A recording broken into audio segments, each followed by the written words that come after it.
ரொம்பவே வித்தியாசமான சுவையில கத்திரிக்காய் தொக்கு எப்படி செய்யலாம்னு தான் இன்னைக்கு இந்த வீடியோல பார்க்க போறோம். இது சூடான சாதத்துல பிசைஞ்சு சாப்பிட்டீங்கன்னா ரொம்ப அருமையா இருக்கும். அதை விட இட்லி, தோசை, சப்பாத்தியோட தொட்டு சாப்பிடும்போது ரொம்ப கலக்கலா இருக்கும்.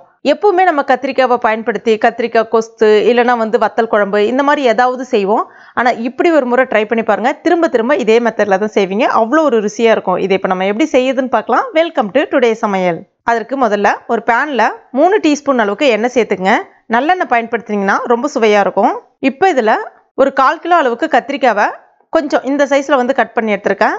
அதை சேர்த்துடலாம். சேர்த்துட்டு அந்த கத்திரிக்காய் கொஞ்சம் நல்லா சிவந்து வரணும். அதனுடைய அந்த பச்சை ஸ்மெல் எல்லாம் போயிட்டு நல்லா சிவந்து வர அளவுக்கு வதக்கி விட்டுக்குங்க. எந்த அளவுக்கு கத்திரிக்காய் நல்லா வதங்கி வருதோ இந்த தொக்கு ரொம்ப டேஸ்ட்டாக இருக்கும். அதனால இப்போ பாருங்க, இந்த மாதிரி நல்லா சிவந்து வரணும். அதனுடைய அந்த பச்சை ஸ்மெல் எல்லாமே போயிடும். இப்போ இந்த எண்ணெயை நல்லா வடிகட்டிட்டு இந்த கத்திரிக்காவை எடுத்துக்குங்க. அடுத்ததா இதே எண்ணெயில நம்ம தாளிப்பும் கொடுத்துடலாம்.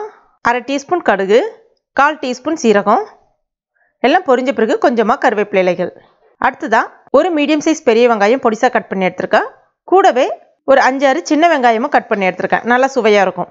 அதையும் இப்போ இது கூட சேர்த்துட்டு அந்த வெங்காயம் நல்லா சிவந்து வர அளவுக்கு வதக்கி விட்டுக்கலாம். இப்போ பாருங்கள், வெங்காயம் நல்லா சிவந்து வந்துடுச்சு.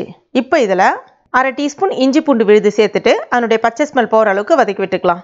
இஞ்சி பூண்டு பேஸ்ட் இல்லைன்னா அதுக்கு பதிலாக நீங்கள் ஒரு 5-6 பல்லு பூண்டு, கொஞ்சமாக இஞ்சி உரலில் வச்சு நல்லா தட்டிட்டு கூட நீங்கள் பயன்படுத்திக்கலாம். இப்போ இதில் 2 மீடியம் சைஸ் தக்காளி நல்லா பொடிசாக கட் பண்ணிவிட்டு அதையும் இது கூட சேர்த்துக்கலாம். சேர்த்துட்டு நல்லா வதக்கி விட்டுக்கலாம். இப்போ பாருங்கள், நல்லா வதங்கி வந்துருச்சு. ஸ்டவ்வை கம்ப்ளீட்டாக சிம்மில் வச்சுக்கோங்க. 1/4 டீஸ்பூன் மஞ்சள் பொடி, 1 டீஸ்பூன் மிளகாய் பொடி, 2 டீஸ்பூன் கொத்தமல்லி பொடி, 1 டீஸ்பூன் மிளகு பொடி, 1/2 டீஸ்பூன் சீரகப்பொடி சேர்த்துட்டு அதனுடைய பச்சை ஸ்மெல் போகிற அளவுக்கு நல்லா வதக்கி விட்டுக்குங்க. அதிலிருந்து எண்ணெய் நல்லா பிரிஞ்சு வரணும். அந்த அளவுக்கு வதக்கி விட்டுக்குங்க. இப்போ பாருங்கள், அதிலிருந்து எண்ணெய் நல்லா பிரிஞ்சு வருது பாருங்கள். இப்போ இதில் ஒரு 1/2 கப் அளவுக்கு தண்ணி சேர்த்துட்டு கொஞ்சம் நேரம் கொதிக்க விட்டுக்குங்க. அதுக்குள்ளே நம்ம அந்த வதக்கி வச்சுருக்க கத்திரிக்காவை மிக்சியில் சேர்த்துட்டு கொஞ்சமாக தண்ணி சேர்த்துட்டு நல்லா நைஸாக அரைச்சி எடுத்துக்குங்க.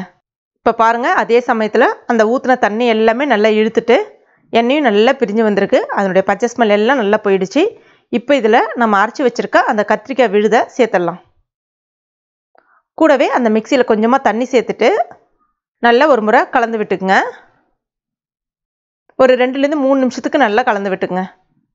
அப்போ தான் நல்லா ருசியாக இருக்கும் இது. அடுத்ததான் அந்த மிக்சியிலே கொஞ்சமாக தண்ணி சேர்த்துட்டு அதையும் இப்போ இது கூட சேர்த்துட்டு கலந்து விட்டுக்குங்க. இது ஒரு 5 நிமிஷம் நல்லா கொதிச்சு வரட்டும். கொஞ்சம் நல்லா எண்ணெய் பிரிஞ்சு வர அளவுக்கு கொதிக்கட்டும். அப்போ நல்லாயிருக்கும். இப்போ பாருங்கள், இந்த மாதிரி. இப்போ இதில் ஒரு சின்ன நெல்லிக்காய் சைஸ் அளவுக்கு புளியை தண்ணியில் கரைச்சிட்டு எடுத்து வச்சுருக்கேன். இப்போ அந்த தண்ணியை இதில் சேர்த்துக்கலாம். ரொம்ப டேஸ்ட்டாக இருக்கும் இந்த மாதிரி சேர்க்கும்பொழுது. கூடவே இந்த தொக்குக்கு தேவையான அளவுக்கு உப்பு சேர்த்துக்குங்க. சேர்த்துட்டு நல்லா கலந்து விட்டுக்கலாம். இது ஒரு 5லேருந்து 8 நிமிஷம் ஆகும் கொதிக்கிறதுக்கு. கொதித்து சுற்றி நல்லா எண்ணெய் பிரிஞ்சு வரணும். இப்போ பாருங்கள், நல்லா சுற்றி எண்ணெய் பிரிஞ்சு வந்திருக்கு பாருங்கள். இந்த பதத்துக்கு வரணும். அப்போ தான் இந்த தொக்கு ரொம்ப சுவையாக இருக்கும். இட்லி, தோசையோடலாம் தொட்டு சாப்பிட்டிங்கன்னா ரொம்ப அருமையாக இருக்கும். சூடான சாதத்துலேயும் பிசைஞ்சு சாப்பிட்லாம். அவ்வளோ ஒரு டேஸ்ட்டாக இருக்கும். வத்தல் குழம்பு இதெல்லாமே தோற்று போகும். அந்த அளவுக்கு டேஸ்ட்டாக இருக்கும்.